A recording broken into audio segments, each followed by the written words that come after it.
If you want to start creating content, but you have a problem that a lot of content creators have, myself included, and that is overthinking the content. This is especially the case when you're on video.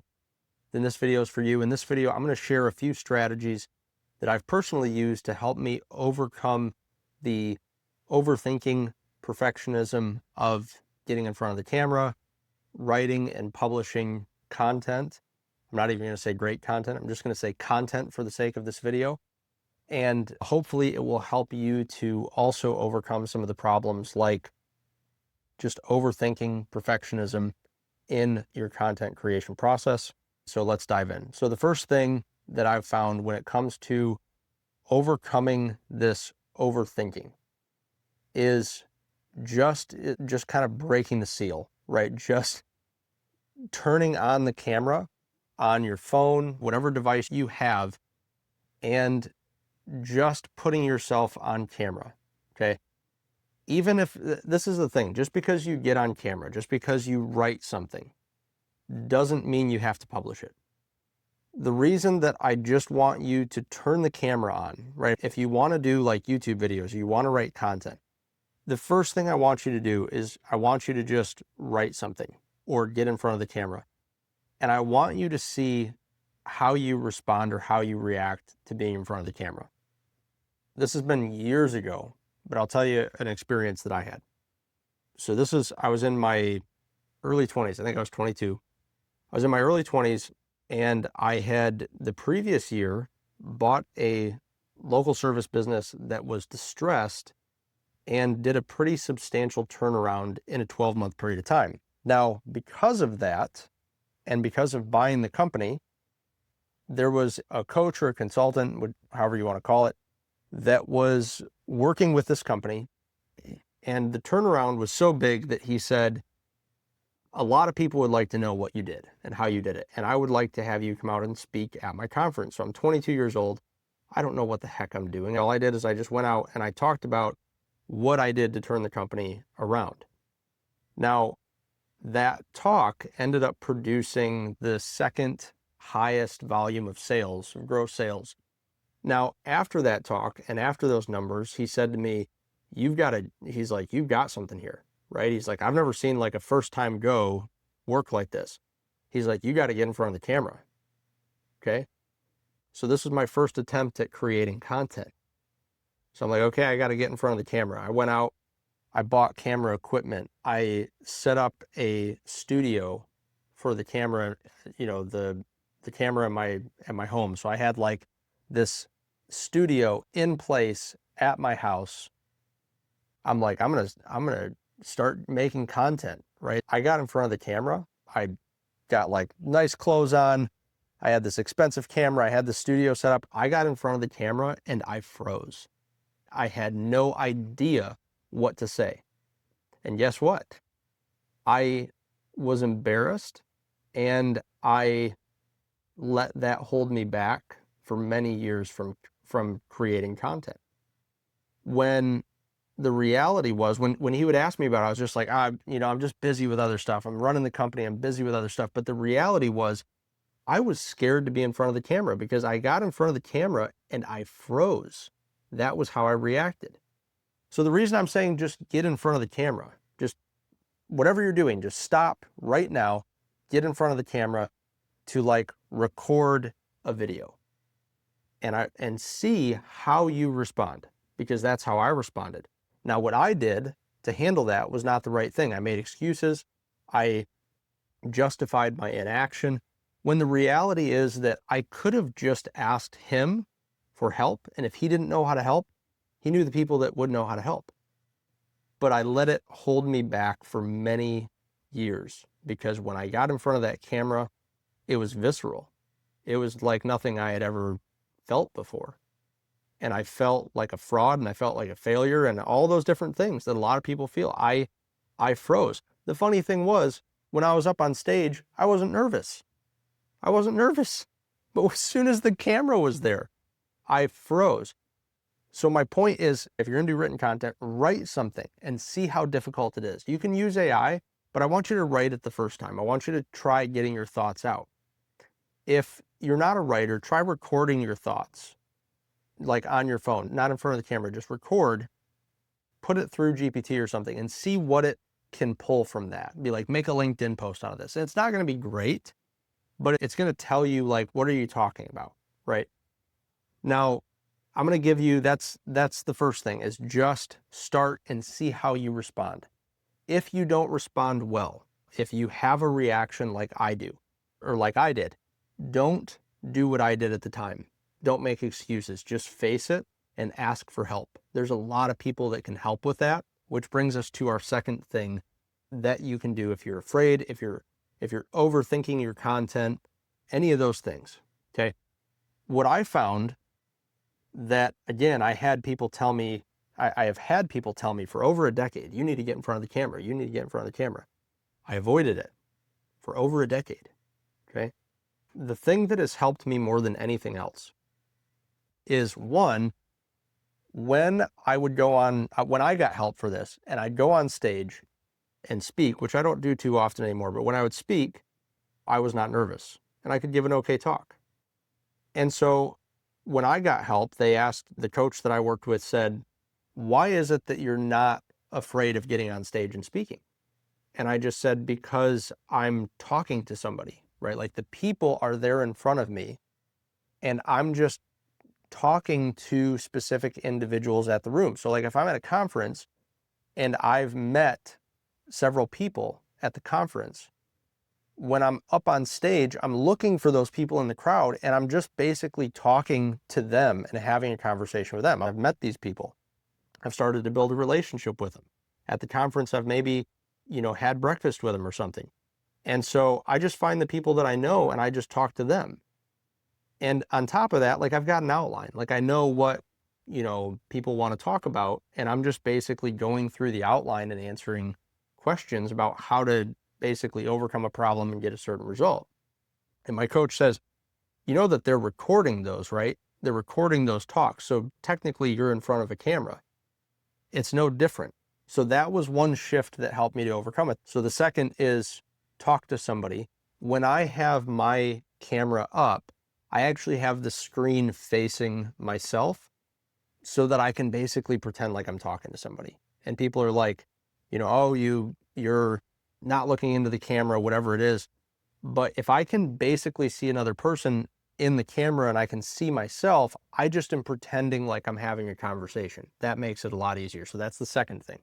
The third thing that has helped me to stop overthinking this is to basically understand what content creation is. In its simplest form, content creation is the answering of questions, right? But the reality is that content creation is about answering questions for your, especially if you want to use content creation to lead to getting new clients and new customers. Content creation is simply answering specific questions that your ideal customer avatar, ICP, is asking based on the stages of the sales process they're in, right? Based on their temperature, based on if they're unaware of their problem, if they're problem aware, if they're solution aware, if they're your solution aware, kind of that layout that Russell Brunson talks about. Based on where they're at in that process and in their journey, they're simply asking different questions. And generating content, creating content, is simply the answering of questions. And if you're creating long form content, you're often answering one primary specific question and 3 to 5 additional questions, topics or long tail keywords, and then just convert them into a question. And if you do that, if you look at what your market is searching, they're searching for things online. They're searching for YouTube videos. They're searching GPT. They're searching Google.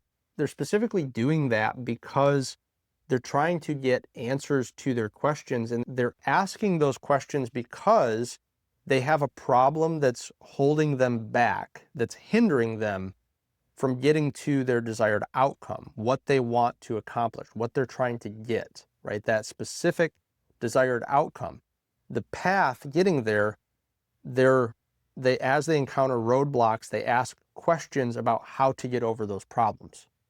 So once I understood that all I'm doing is answering questions, I just had to look at what are the questions that people are asking before they work with me. And instead of waiting and answering the questions one to one, I just make a list of questions each week and I choose which questions I want to answer with video or written content. And I simply open up my camera and record the answer to those questions. Now, the nice thing about this makes it so that you're leveraging both your personal experience. Like in this video, I shared some personal stories about my past and my experience of how these things have helped me, but you're doing so in a way that's basically just by answering that question, you're pre-framed to also get search intent volume. Whereas if you're just sharing an experience like a vlog style video, it may or may not go viral. People may like your personality, they may not, but there's no search intent necessarily with that experience. So when people are saying just get on video and share your experiences, that can work, but it doesn't work as well as if you're answering a specific question, because these algorithms with content are smart enough to know that as you're answering specific questions, they're able to see intent. All these platforms are now able to see intent, and they're able to align the proper keywords with the intent of the question that you're basically answering. And if a lot of people are searching for that, for the answer to that question, and you answer it better than everybody else, then your video will get more reach, more impressions, more virality, whatever you want to call it, as long as you're doing so consistently. But the thing is that if you're like me and a lot of other creators and a lot of other business people, it's really easy to just overthink this and make it more complicated than it needs to be. And the best way to move forward is to basically start taking action. You're going to learn more in one day of creating content than you will in 100 days of planning to create content. And I do think that planning is very important. I do think that after you get down some consistency and you stop overthinking, you're just like, I'm going to hit record every day until I get good at creating content, or I'm going to write something, even if it's just a tweet every day until I get really good at writing content and find my voice. That is going to make it so that you stop overthinking it. You don't know the workflow. You don't know where you're encountering errors and what's holding you back. And so the best thing that you can do is, just from what I've shared today, my hope is that you'll just, from what you've learned today, use the tactics that I found work for me to basically avoid this overthinking and avoid perfectionism, which just comes from taking immediate action. And it doesn't have to be big. And remember, you don't have to publish it, okay? But if you get in front of the camera, you answer a question that you know your market is asking, and you improve. If you feel nervous or uncomfortable, you seek some help or seek some guidance or talk to ChatGPT, whatever it is, that we don't have to be restrained anymore, then this is how you stop overthinking. You stop overthinking by doing. I'll give you an example. When I was 18, I moved out. I live in Maui now, but when I was 18, I lived in Kauai. I moved from Michigan to Kauai when I was 18 years old. And there was a place in Kauai called Kipu Falls. Kipu Falls was my favorite place in the world. I think it's closed now, but it was like this cool waterfall that you'd hike back to, and there was a rope swing on this tree, and there was a tree that was like 35 to 40 feet up that you could climb up on this branch and jump off. And it was like a waterfall you could jump off and dive off, and we would do flips off it. And one of the things I noticed was that when people would go up to the falls to jump off, which was like 15 to 20 feet, what I noticed was that the people who were up there who had the most fear were the ones who waited the longest to jump. And so when I would go up there, of course, we wanted to check to make sure it was safe. So we would do that first. But when I went up to jump, whether it was from the low end or the high end, as soon as I got to the edge, I jumped. I didn't delay, okay? Because delaying creates overthinking, overthinking creates fear, and that's what's holding you back. That lesson has stuck with me for many years, and it served me well in my business. And I think about that often when I do things. It's like, just do it. Just move forward, take action.